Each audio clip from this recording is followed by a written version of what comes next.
Hey everyone. So today I wanted to talk about your decisions. What makes you you? What makes you tick? The things that you want to endure and the things that you simply cannot endure. Um, as you walk through your journey in life, there are going to be jobs that you do because you need money. You need to continue to push on. You have no way out. You have no structure or foundation to stand on. You see, when I didn't have a structure or foundation to stand on, it didn't matter how much I hated the job. It didn't matter how much I disliked the people that I worked with. I would bust my behind to ensure that I was okay, that I came out of this just okay. And you see, when I think back at it, I think back to when I was at Tim Hortons. It was this restaurant, Canadian restaurant in Columbus, Ohio. And I had started first time as a general manager. I'm literally running a store. I'm in charge of this store. I'm in charge of everything that happens within this store. Everything must go through me. And if I'm not there, that store was going to crumble and fall to pieces. Understand that it was a lot of long days, a lot of nights that I really truly could not sleep. I was in that store often and frequently. Even on my days off, I would find my way in that store because I would always receive a call. And I mean always. There was not a time where I wasn't getting a call, hey, I forgot my keys at home. Like, why is a manager calling me, telling me that they forgot their keys at home? So I should get up out of my bed, drive 20 minutes to go and open the store for you rather than you getting those keys and doing what you're supposed to do, which is your job, on my day off. Unbelievable. I mean, it was completely unbelievable. But you see, my hatred for the job was non-existent because I had just purchased the house. And in fact, prior to purchasing the house, I needed the job in order to purchase the house because, you know, they look at your pay stubs, they look at how long you've been at a company. And so I had to stay there in order to close on the home. Once I closed on the home, I then had to stay there to have money to pay for the home. And so it was so easy for me to just constantly trug along. And eventually I had enough savings, just enough to where I can say, you know what? I'm going to take a month, get ready to join the Army, and then take off from there. Sold the car, got a tenant in place, and then I was off to the races. Once I sold the car, I had enough money for back rent, all that stuff. When I got a property manager, they took first month's rent, not a problem. Every month after that, I was paid right on time. And now I was making money off the property I had just purchased, and I was making money in the Army as well. First month, no big deal. Second month, no big deal. Third month in the Army, you're like, oh my goodness, I don't really like it. Fourth month, fifth month, 6 months, you're like, damn, I really don't like that. Seventh month, I was like, it's okay. Eighth month, ninth month, I really truly hated it. And then, you know, you endure all those things that you probably never had to endure. You know, as a growing adult, maybe when I was 18, it was okay. But as a growing adult who is now, I think, how old was I? Maybe 22, 23. Let's say for the sake of this, I was 23 years of age. You're now listening to people who are, 28, screaming at you. You know, growing up in a city where you had to be on your P's and Q's, you had to be on your toes. It's New York City. Very, very rough atmosphere, environment. And it came with, standing up for yourself because nobody else would truly stand up for you. Nobody had your back. Nobody knew what you was doing. And so to be in an environment where I always had respect for people, but to not get that back and be treated as if you're still supposed to give respect when not giving it, that was a unique set of circumstances that I truly couldn't understand because why am I respecting you? What have you done to gain respect? Your rank doesn't tell me anything about you. It just says you've been here a long time. Being somewhere a long time doesn't mean that you know what you're doing. You see, but in the corporate world, in the business world, when you come out here, you can understand someone has been in their job for 10 plus years. They're either very sneaky about how they operate or very open and kind, and they speak to you with kindness. You can tell that they've been doing their job for a long, long time. And I guess it might be my New York way of life, where even when I speak now, it kind of feels a little rough. It kind of feels a little, a little aggressive.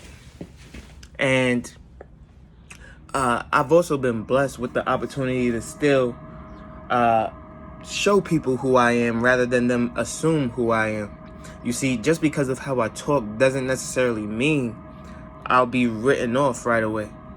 It might happen in certain cases, but for the most part, people give me a chance. People give me a way to reach them, to speak to them, for them to understand me. They're looking to understand new people. They're looking to understand where people came from and how people operate. That makes them better. That makes them more experienced. That makes them.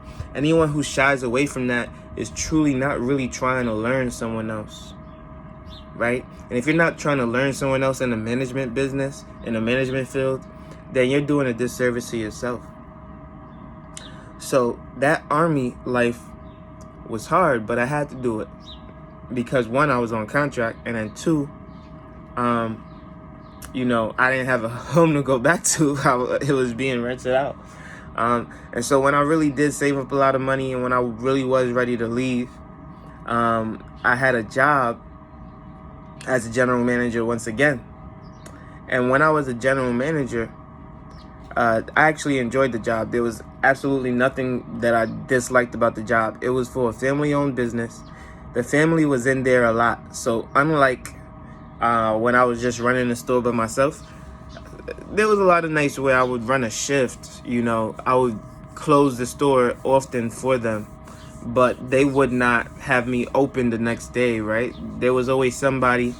They were always ready and willing to accommodate me. And so in understanding that, I loved the job. I really did. I just thought Chase was a better avenue for me. And I went into the mortgage industry. And yes, I made a lot more money with Chase. But it wasn't truly about the money. It was about the experience. And the money was just good because I had a passion for it. And so being in a commission-based field, I made it work. I made it happen. At the job that I worked as a GM, it was really, really nice. I was paid hourly, so I never really had to worry about clocking in or a salary. I actually liked being hourly. I liked being paid what I was worth on the hour, every single hour. It was the best feeling ever. And it wasn't capped. If I did 50 hours, I would get paid for 50 hours. If I did 55, I would get paid for 55. Unlike other general manager positions where you do 50 hours, that's the max. If you do 51, you don't get paid for it. And it's really demoralizing when you're already at 52, 53, 55 hours and you're not going to get paid for it. I think everyone has been in that situation in management, if they're salary, and they know the feeling of not being paid for what you have to put in. They know how tired you are after doing 57 hours in a week and you don't get paid for that 7 hours. So I've truly, truly loved being hourly because now you have to weigh out, is this guy worth doing 50 hours a week? In fact, they might even cut my hours to 45. Okay, this is truly what we need. We need him to work 45 hours a week. Okay, in the winter, we only need him to work 42, right? Like, I was okay with that because I knew every time I clocked in, I was getting paid my worth and nothing more and nothing less. But in the busier seasons, when I was getting 50 hours a week, I knew that they needed it and they were willing to pay for it. And I was okay with that because I knew, okay, I'm truly worth this much. And every single time I'm going to be worth this much, right? And so that was a big one for me. But again, didn't really think about the job because we always had something that was way more important. It was the house that I was purchasing. When I was a general manager, I purchased a home. And then when I went to Chase, I had already had the home and I was doing what I loved. So I didn't even think about it. Time was flying by. I'm telling you, time was just flying on by. But your experience shapes the fields that you can enter, the fields that you go into. And so you have to reroute where you want to be if you want to do something else, if you want to do something that you're passionate about, if you want to do something that is more important to you. You see, nobody's going to get out of debt unless it is truly, truly important to them. Nobody's going to work harder at their job, slave away at their job, unless it's truly, truly important to them. You see, those who get married and have these $40,000 weddings and they're in debt $40,000, and then they get to work aggressively to pay it off, it's because that is something that is truly, truly important to them. But if it's not important to one spouse or the other, it's not going to work. You see, you always have to be on the same page. You always have to know what is truly important to you, and it will outweigh a job, a business, or anything else. You will fight to make sure that you get what you need done. And so sometimes you will be in a path or in a year where there's nothing that truly needs done. That's me right now. There's nothing that I'm really searching for. Housing market is as high as it's ever been. Interest rates are through the roof. I'm about to go on vacation. I need to take my mind off 100 things. Haven't been on vacation in 2+ years. And money's coming in passively through my investments. And so you're not really focused on a job per se, but you're focused on yourself. And, I never really take time for myself because I'm always so goal driven and so goal oriented. So this is a step back for me. This is a unique experience right now where am I truly going to even be able to enjoy myself? Because I don't know. Like, I don't really go on vacations. So how do I enjoy something like that? It's weird. But what I will say is all those things make you. And what I hope you get from this video is that your experiences define who you are. A lot of people will say your experiences don't define who you are. But no, they do, because those experiences create who you are. They allow you to be who you are. Not necessarily who you want to be, but it allows you to be who you are. If you've been burned 100 times, you don't go into fire without being cautious, if at all, right? So if you're saying, how did somebody do this? How did somebody do that? How did they get there? How do they do that? Understand there was struggle along this path to being able to do what I do now. You see, I could have easily went on a vacation. I could have easily done that at every single job, but I didn't. In fact, I didn't go once at any of those jobs. So understand that each and every single time there was struggle. Tim Hortons, struggle. Army, struggle, okay? I mean, real struggle. Physical, emotional, whatever that struggle was, it was struggle, all right? Even now, there was struggle. Struggle doing a job that you weren't pleased with, a job you didn't truly want. But at the end of the day, all that struggle did was allow me to have what I have today. And I wouldn't take that back for anything. Would I do it again? Probably not. Okay? Probably not. I would have took a way bigger backseat. But because of who I am now, because of what I've been through, I might be willing to struggle a little bit more when I come back. I might be willing to struggle a lot longer when I come back. And that's because I understand that at the end of the struggle, I'll reap the reward every single time. So my goal of you is to, my ask of you is to struggle. Because if you're watching this video, we might be getting to where we want to be, but we're not where we want to be. And unless we struggle a little bit, we won't get there when we want to get there. You see, my struggle has always allowed me to get there quicker than I thought I would get there.